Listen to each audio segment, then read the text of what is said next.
का निभाया, पुत्रों का निभाया है, दोस्ती के रिश्ते को निभाया है।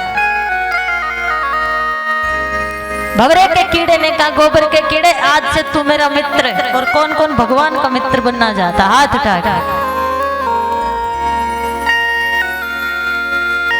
भंवरा गोबर के कीड़े को बगीचे में ले गया फूलों में, और भंवरा क्या करता है, कभी एक फूल पर, कभी दूसरे फूल पर, कभी तीसरे फूल पर, ऐसे ही गोबर का कीड़ा भी।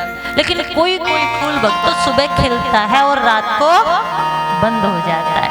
आज वो गोबर का कीड़ा उस फूल पर बैठा, वो फूल बंद हो गया और भंवरे को पता ही नहीं चला। सारे फूलों को ढूंढ लिया लेकिन उसे उसका मित्र नहीं मिला। रोया, क्या करूं।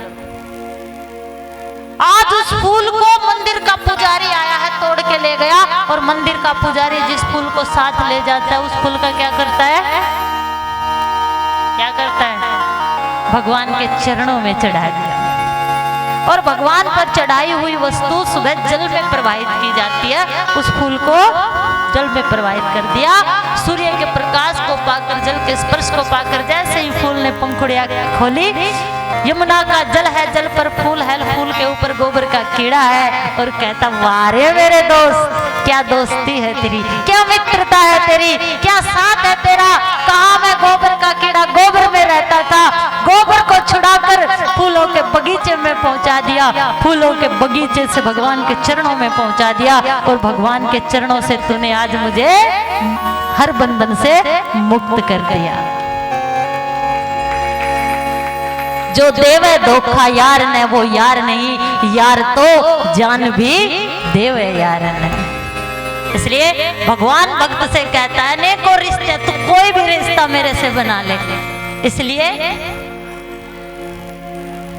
प्यार का है प्यार ही ना, दोस्ती का भक्तों नहीं कोई ना। कोई जब राह ना पाए मेरे संग आए, के पग पग दीप जलाए, मेरी दोस्ती मेरा श्याम। जब कोई रास्ता ना पाए भगवान के राह पर आए। आइए, भगवान श्री कृष्ण के मित्र हैं सुदामा। कृष्णस्य आसीद सखा कस्यचित् ब्राह्मणो ब्रह्मवितम्, विरक्त इंद्रिया अर्थेषु प्रशांत आत्मा जितेंद्रिय। भगवान श्री कृष्ण के भक्तों एक मित्र हैं जिनका नाम सुदामा है, और सुदामा भृगु ऋषि के पुत्र हैं। बोलना पड़ेगा महाराज। और ये जितनी भूमि है ना भृगु जी की देन है, बोलना पड़ेगा महाराज। और भृगु जी किसके पुत्र हैं, ब्रह्मा जी के पुत्र हैं, भृगु संहिता। और यही भूमि नहीं, अमेरिका, अफ्रीका, एशिया तक भृगु ऋषि का नाम है। जिस तपो भूमि पर आप बैठे हो वो भृगु ऋषि की भूमि है। ब्रह्मा के पुत्र भृगु की दो शादियां हुई थी। एक उनकी दो पत्नियां थी, एक का नाम हिरण्यक्ष की पुत्री दिव्या के साथ, और दूसरी दानवराज पुलोमा के साथ, जिनकी पुत्री का नाम टोलमी था। तो दिव्या से दो पुत्र पैदा हुए, शुक्र और तवष्टा ऋषि। शुक्र से शुक्राचार्य और तवष्टा जो आगे जाकर विश्वकर्मा कहलाए। क्या बोलना पड़ेगा।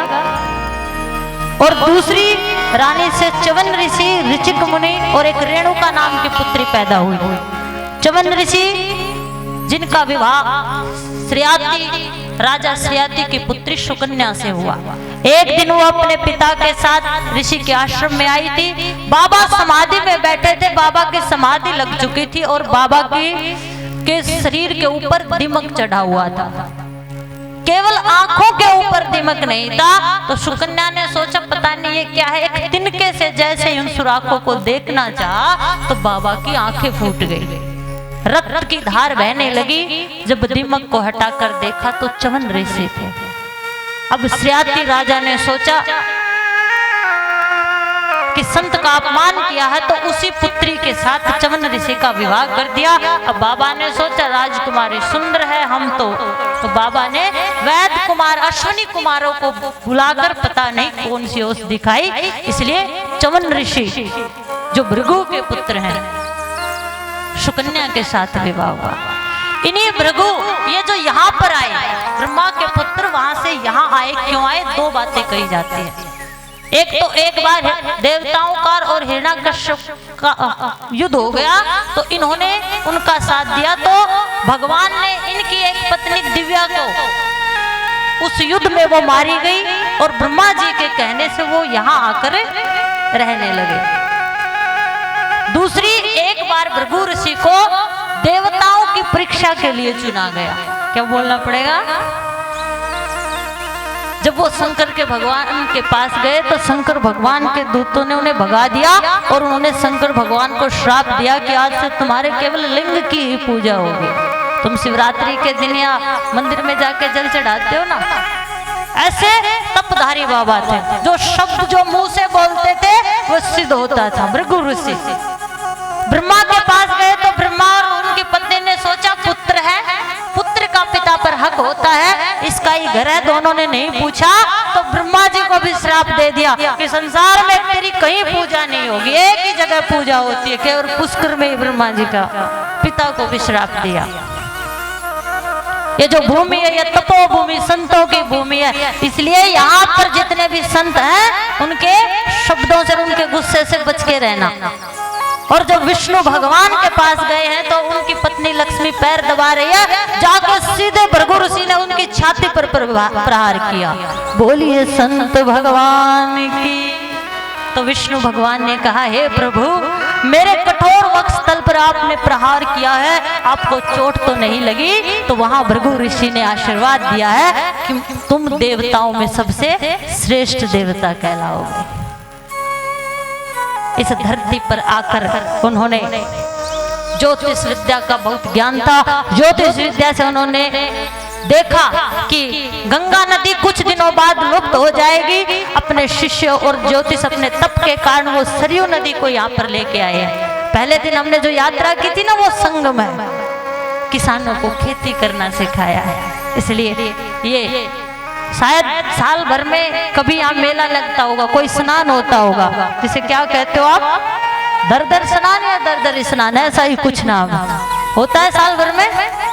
तो संतों की भूमि है, तपस्वियों की भूमि है, महान पुरुषों की भूमि है। उन्हीं के वंश में ये सुदामा हुए जो भगवान के परम मित्र हैं, भगवान के मित्र हैं, वेद शास्त्रों के ज्ञाता हैं, लेकिन 3 घरों से भिक्षा मांगते हैं। दरवाजे पे जाके खड़े होके भिक्षाम देही 3 बार कहते हैं। कोई देता है तो ले आते हैं और नहीं देते तो आकर कृष्ण का नाम लेकर जल पीकर सो जाते हैं। बोलना पड़ेगा महाराज।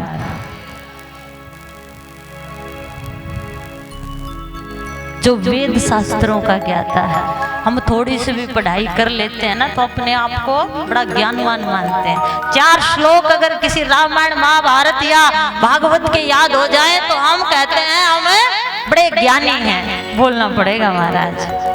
आज इस विद्या के कारण, इन धर्म ग्रंथों के कारण हमने इनको धंधा बना लिया है, लेकिन सुदामा ने ऐसा नहीं किया। कई दिनों तक घर में चूल्हा नहीं जलता, लेकिन सुदामा ने अपना सब्र नहीं खोया। जैसे सुदामा है वैसी ही पत्नी है। क्यों? किसी के पास कोई धन होता है, किसी के पास कोई धन होता है, लेकिन सुदामा के पास संतोष रूपी धन है। कौन सा धन है? जब आवे संतोष धन सब